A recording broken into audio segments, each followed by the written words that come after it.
fanaaniinta reer Somaliland gaar ahaan fanaanka Nuur Jaamac Aadan Nuur Daalacay iyo sidoo kale fanaanka Cabdirashiid Cali Xamari ayaa ugu baaqay qurbajooga Somaliland ku nool qaaradda Yurub gaar ahaan wadamada Belgiumka, Germany, Holland, Faransiiska iyo wadamada kale ee jaarka ah inay ka qayb galaan barnaamij lagu taageerayo qadiyadda Somaliland. Barnaamijkan oo ka dhacaya 17 bisha oo ku beegan maalin Jimcaha xarunta midowga Yurub ee Brussels waxa uu bilaami doonaa 10 subaxnimo waxaana uu dhamaan doonaa 2 duhurnimo.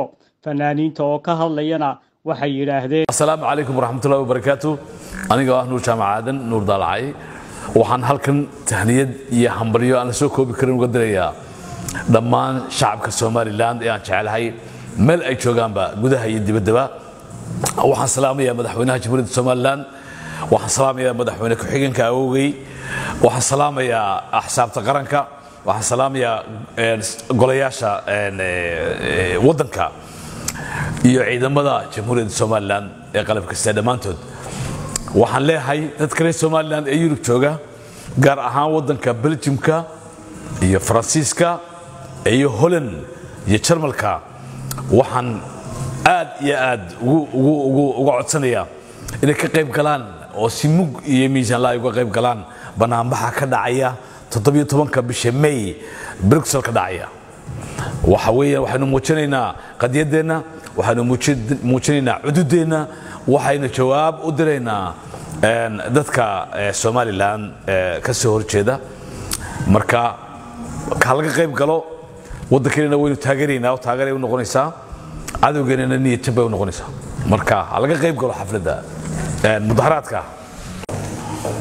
Assalaamu alaykum warahmatullahi wabarakatuh. waxaan dhammaan halkan hambalyo aan la koobi karayn ugu dirayaa munaasabadda 18 May shacabweynaha reer Somaliland gudo iyo dibadba.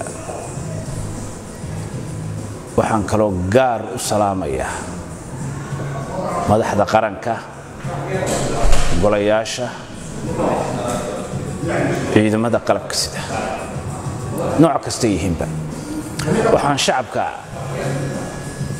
reer Somaliland ee ku nool 4 wadan gaar ahaan Faransiiska, Holland, Belgiumka iyo Jarmalka ka codsanaynaa inay ka qayb galaan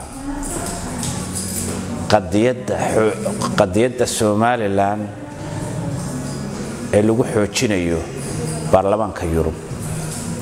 inaad muujisaan xuduudiina, inaad muujisaan kartidiina, inaad si mug iyo miisaan leh uga qayb gashaan petitionka.